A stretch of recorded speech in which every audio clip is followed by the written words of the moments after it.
Les problèmes ont commencé à partir de 4 mois. C'est lorsque j'ai voulu quand même reprendre le chemin de l'école.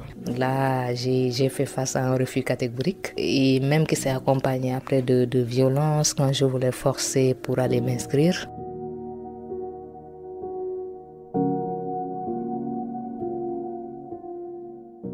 Dur. Je peux dire que je vis toujours sous le choc.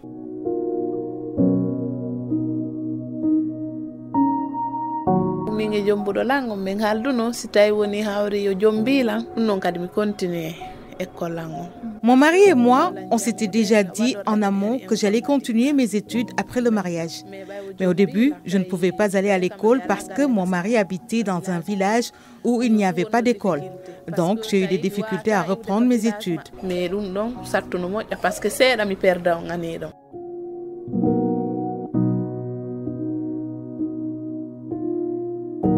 Au Sénégal, le mariage n'est pas toujours un conte de fées. Pour de nombreuses femmes, il devient même un cauchemar. Entre rêves brisés, études interrompues et violences conjugales, certaines voient leur avenir sacrifié sur l'autel d'un amour déçu. Mamadou Ramata Diallo est allé à la rencontre de 3 femmes dont la vie a basculé après le mariage. Écoutez. Allô? Allô? Oui. maa ngi ni pharmacie point Philippe Senghor. Rond-point Philippe Senghor ma dugg. Ah ok, da nga leen di laaj marché Sëñ Fallou. Marché Sëñ Fallou. Direction Ouest Foire, un quartier populaire de Dakar. C'est ici que vit Sarah Faye, la première femme qui a accepté de briser le silence. Salaamaaleykum. Marché Sëñ Fallou laay laajte. Après une longue marche à travers les ruelles animées du quartier, Sarah nous ouvre la porte de son appartement, situé au 3e étage. En robe simple, le foulard noir bien noué sur la tête, elle nous accueille avec un sourire discret. Ça va bien, merci. Le chemin pas trop compliqué. Pas trop compliqué. Mais derrière cette sérénité apparente se cache une histoire douloureuse. Mariée au premier regard, Sarah n'a pas eu le temps de rêver. À peine 4 mois après les noces, elle découvre le vrai visage de son époux. Les problèmes ont commencé à partir de 4 mois. C'est lorsque j'ai voulu quand même reprendre le chemin de l'école. Monsieur et moi, on était tombés d'accord quand même que je termine pendant le mariage. C'est-à-dire qu'on organise le mariage et après, je peux allier école et foyer. Et il me l'avait validé. Jusqu'à ce qu'en cours de route, je peux dire que les règles du jeu ont été changées en cours de jeu. Là, j'ai fait face à un refus catégorique et même qui s'est accompagné après de violences quand je voulais forcer pour aller m'inscrire. Son mari lui interdit toute activité professionnelle. Plus grave encore, quelques mois plus tard, elle apprend l'existence de 2 coépouses. Un choc brutal alors qu'elle était enceinte. La fausse couche est inévitable. Ce qu'il m'avait dit, c'est que j'étais AO, comme on dit, première. Pour les enfants non plus, je ne savais pas. C'est à cause de ces horaires, je peux dire. Parce que quand quelqu'un est censé venir voir sa dame 2 jours dans la semaine, commence à laisser passer et venir par quinzaine, pour un nouveau couple, ça fait réfléchir. Ce sont ces petits détails qui m'ont fait commencer à soupçonner. J'ai mené ma propre enquête jusqu'à ce que je découvre 2 profils. Et je me suis rendu compte qu'en fait, le gars, il en avait 2.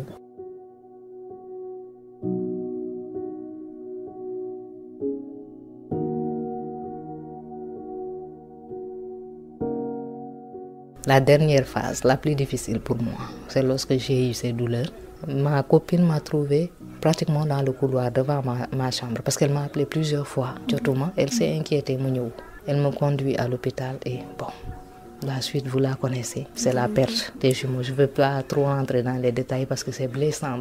Quand tu vois leur échographie, après on te dit qu'ils ne sont plus en vie mais ils sont là dans ton ventre. Maintenant il faut déclencher.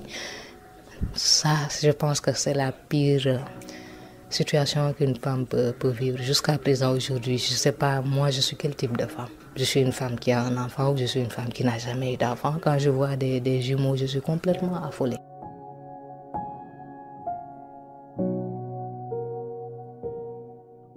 Abandonnée par sa propre famille, elle affronte seule les violences psychologiques et physiques. Ses yeux fuyants mais déterminés racontent ce que les mots taisent. La violence verbale est pire que la violence physique. Il a de ces intrigues comme si je te laisse, qui va te prendre? Ça touche l'amour propre d'une personne. Tu ne te rends pas compte au moment où on te le dit, mais après, à chaque fois que peut-être tu es repoussé par une autre personne pour autre chose, ton esprit va sur ça. Est-ce que ce qu'il a dit, c'était pas vrai? C'est genre de choses. Si je te laisse, personne ne va te prendre. Tu as déjà fait un ménage. Au Sénégal, les hommes ne s'en foutent pas mal de ceux qui ont déjà divorcé. Femmes divorcées, jaratul dara si dëkk bi. Voilà les mots que j'entendais en état. Pour sortir de ce ménage toxique, Sarah Faye décide de saisir la justice. Tout le monde me disait abandonne, je dis niet. J'ai introduit la demande de séparation. Il était surpris qu'on débarque sur lui en Bourg pour lui dire que viens répondre à la justice. Et c'est encore moi qui suis partie. Son directeur... Donc il ne voulait pas du tout divorcer? Non. Il a plusieurs fois voulu faire venir sa famille pour parler. Mon père m'a appelé, j'ai dit niet. Moi je ne suis pas une femme qui, quand elle vomit quelque chose, elle ravale. Une procédure pleine de déceptions et sans succès. J'étais mon propre avocat dans la salle d'audience, tu t'imagines. Je me suis défendue seule pendant que lui il était là avec deux avocats. Pendant qu'il y avait un juge qui était là, jusqu'à ce jour. J'ai bien envie de porter plainte à ce juge-là, mais j'attends d'être bien blindé pour le faire. Parce que quand tu pars jusqu'à insulter une femme en pleine audience, ça veut dire que ça ne va pas dans ta tête. Alors que toutes les preuves étaient devant lui. Il était même pressé d'en finir. À chaque fois qu'il y avait une audience, c'est pas lui qui m'avise, c'est la partie adverse qui va m'appeler moi pour me dire que ñëwal suba. J'ai fait 1 an et demi dans ça. Avant d'obtenir le divorce. Et jusqu'à présent, je ne l'ai pas obtenu. Sarah essaie de reprendre son activité professionnelle, mais à chaque tentative, c'est une nouvelle déception. Il y a quelque chose qui est mort à l'intérieur. Mais pour pouvoir même traiter ça, il faut savoir qu'est-ce qui est mort. Pour mon métier, je n'ai pas pu terminer. Surtout dans mon cas où je n'avais pas eu la famille à côté. Donc, je ne pouvais pas me permettre ça et payer le Master 2. C'est un luxe. J'ai dû rester à la maison, être encore comme quelqu'un qui n'a jamais fait d'études, traîner. Parce que économiquement, tout ce que j'avais est rentré dans le procès. Ici de justice, facture 50 000. Comment dirais-je, les greffiers souvent font telle copie, fait ceci, va chercher tel timbre.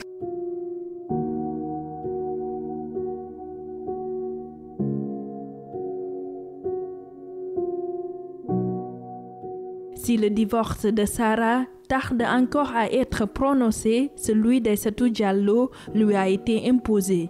Diplômée en communication de l'université Gaston Berger de Saint-Louis, elle épouse en 2018 un ancien camarade de classe. Une union pleine de promesses. C'était mon choix, je le connaissais. Donc on s'est mariés juste après 3 mois de relation. On s'est mariés et je me suis installée chez lui à Dakar. En même temps, j'ai continué mes études parce que quand je me mariais, j'avais juste eu la licence et j'étais sélectionnée en master. Mais l'illusion n'a été que de courte durée. Quelques mois après le mariage, elle découvre un lourd secret. Son conjoint a un enfant caché. Le choc est profond. Tout allait bien jusqu'en 2024. Quand je suis tombée enceinte de mon deuxième enfant, j'ai découvert des choses qu'il m'a cassées pendant 6 ans. Donc, quand je lui ai fait le reproche... Il était marié ailleurs ou non, il avait un enfant. Avant qu'on se connaisse, il ne m'a jamais parlé de ça. Quand j'ai découvert la chose... L'existence de cet enfant. Oui, il était mal à l'aise. Non seulement, il a commencé à prendre ses distances. Ce que j'ai découvert après aussi, il était déjà avec une autre fille avec qui il sortait avant notre mariage. Comment a été le choc? Dur. J'ai passé 9 mois de grossesse très compliquée. Je peux dire que je vis toujours sous le choc. Aïssatou, aujourd'hui mère de 2 garçons, met du temps à abandonner ses ambitions. C'est un lent processus de renoncement fait de silence et de sacrifice. Notre relation a détourné les rêves que j'avais. Parce qu'à l'époque, quand j'étais en licence, moi, mon objectif c'était de faire la prescription et de quitter le pays. Oui. Et il m'a fait comprendre que lui, il a toujours vécu seul toute sa vie. Donc, il ne peut pas supporter aujourd'hui être marié et que moi j'aille vivre ailleurs, le laisser ici. Donc j'avais même des problèmes pour aller en Casamance pour voir mes parents parce qu'ils disaient que moi j'ai toujours vécu seule, mon papa est décédé, j'ai pas été élevée par ma mère. mère. J'avais, je ne sais pas si c'est un sentiment de pitié ou compassion, je ne sais pas, envers cette situation. Donc je me disais que lui laisser seul, ça serait égoïste. Dès l'instant que tu décides de vivre avec la personne, je pense que tu dois accepter. Donc il vous a appris par les émotions. Voilà. C'est ça. En quelque sorte, il m'a interdit de prévoir le voyage. J'ai commencé à vider l'argent de ce compte banque-là, surtout en période du Covid-19. On ne travaillait pas, on était tous étudiants, parce qu'il était étudiant aussi. Donc, j'ai commencé à dépenser. J'ai dépensé tout l'argent. Avec lui? Oui. Vous le soutenez oui. dans le ménage? Oui, je le soutenais parce qu'il était étudiant aussi. On vivait de notre bourse. Mais comme je me disais que j'avais en fait confiance et je me disais qu'on allait réaliser beaucoup de choses ensemble. Parce que vu la situation qu'on a vécue ensemble à l'université, d'où l'on vient et tout, j'avais cette confiance aveugle en lui qui est aujourd'hui la cause de ma souffrance. Le rêve de poursuivre ses études à l'étranger s'envole. Malgré tout, elle persiste et espère. Mais un jour, sans appel, son mari la pousse au divorce. Seule, sans soutien familial, elle affronte la vie avec ses enfants. Le divorce, c'est lui qui a voulu ça. Parce que quand j'ai eu mon deuxième enfant, je suis partie en Casamance et il m'a appelé pour me dire que vu la situation qu'on vivait ici, moi je préfère qu'on se sépare définitivement. Je lui ai dit que pour qu'on se sépare définitivement, il doit y avoir une cause. Ce qui s'est passé là, c'est pas une cause parce que ça, c'est avant notre relation. Je n'y pouvais rien, tu étais enfant. C'est ton passé, ça ne me concerne pas. Ce qui me concerne, c'est ce qu'on vit actuellement et c'est ce qui viendra. Et actuellement, cette relation ne dépend pas de nous deux. Parce qu'on a 2 enfants, des garçons en plus. En réalité, ça a juste été un alibi pour lui, pour sortir du mariage. Dire qu'on va s'arrêter là, ce sont des rêves qu'on va briser. Et pourtant, vous avez fait des sacrifices. Vous avez laissé vos rêves, vos ambitions à côté pour cet homme-là. Mes parents. J'ai laissé mes parents. Est-ce que vous avez eu le soutien de votre famille? Non. Ma famille, non. Parce que actuellement, je suis seule. Je vis seule avec mes 2 enfants.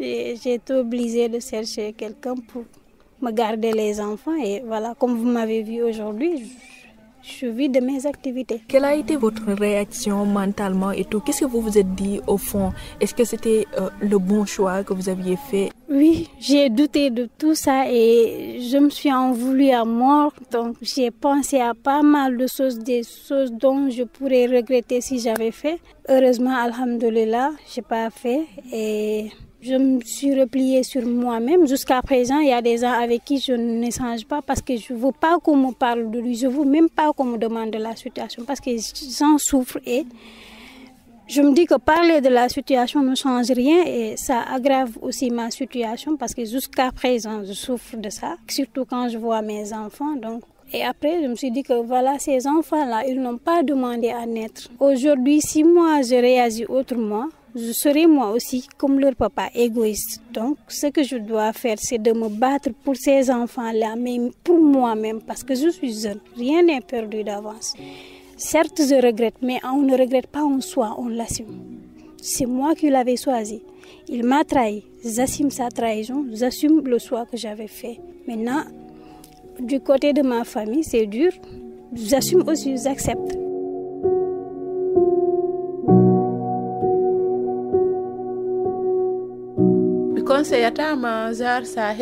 Mariama, elle est encore mariée, mais comme les autres, son union a freiné tous ses élans. Dans son petit appartement situé à la Médina, un autre quartier populaire de Dakar, elle joue avec ses 2 filles. Son sourire masque à peine sa douleur.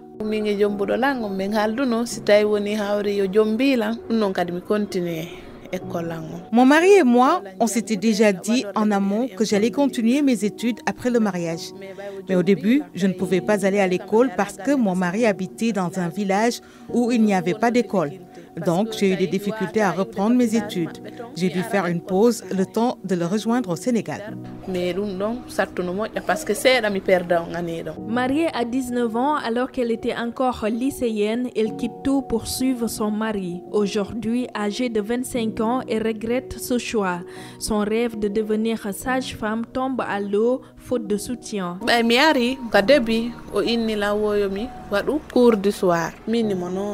Quand je suis venue, il m'a proposé de faire des cours du soir. J'ai dit non. Je veux continuer la terminale, obtenir le bac et faire des études supérieures pour devenir sage-femme. C'est alors qu'il a refusé. Et il m'a dit, si je continue, je pourrais avoir des problèmes avec lui.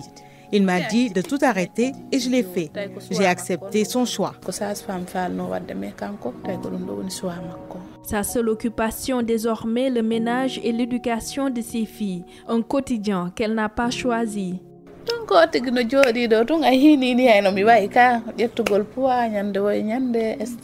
Vous avez vu, c'est ça mon quotidien. Je reste chez moi, je fais toutes les tâches ménagères et je m'occupe de mes filles. Je n'ai pas voulu divorcer par peur d'être jugée.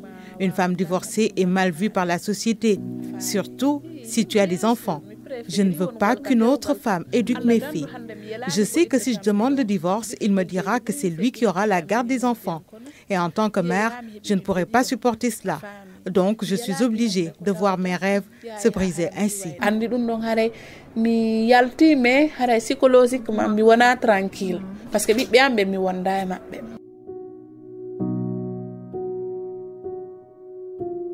Et pourtant, malgré les blessures, les humiliations et les renoncements, ces femmes refusent de baisser les bras. Sarah rêve encore de devenir journaliste.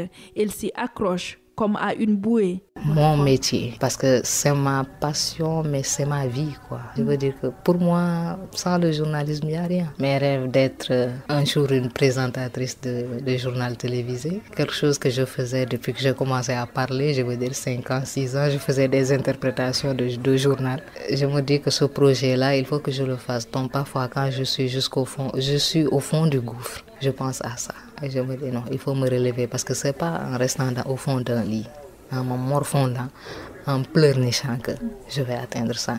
Et plus je reste dans le lit, plus ceux qui ont envie de me voir à terre vont applaudir. Donc ce sont ces rêves-là qui me tiennent, qui me donnent envie de continuer. Aïssatou a repris sa vie en main. Elle gère un commerce de vêtements et travaille dans un bureau pour subvenir aux besoins de ses enfants. Je suis devenue une autre personne. Je peux dire très forte même qu'avant. Parce qu'aujourd'hui, à ce rythme-là, je me demande d'où me vient cette énergie que j'ai. Je travaillais du lundi au vendredi, mais je travaille de 9h30 à 18h30. Quand j'arrive à la maison, je prends soin de mes enfants, je fais tout ce que je dois faire. Je me demande d'où me vient toute cette énergie. La force que j'ai là est de continuer à entreprendre, de faire d'autres procédures. J'ai tout repris. Pour la prescription, j'ai repris. J'ai commencé d'autres procédures pour voyager. Maintenant, j'attends. Aujourd'hui, quelles sont vos ambitions, vos rêves que vous voulez accomplir en tant que femme? En tant que femme, je voudrais vraiment être autonome. Autonome parce qu'aujourd'hui, après cette relation, après tout ça, j'ai compris on ne peut pas compter sur les hommes, même sur sa propre famille. On ne peut compter que sur soi. Mariama, elle espère qu'aucune autre femme ne vivra ce qu'elle a vécu.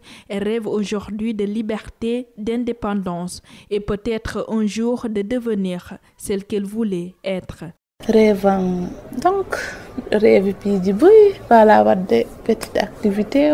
Je continue de rêver qu'un jour je vais au moins faire des petites activités, coudre des robes et les vendre en ligne pour que je puisse être libre financièrement. Par expérience, je déconseille aux filles de se marier très tôt sans avoir concrétisé leur projet. Le mariage est très plein de surprises. C'est loin d'être un conte de fées où tout est rose. La réalité est parfois décevante.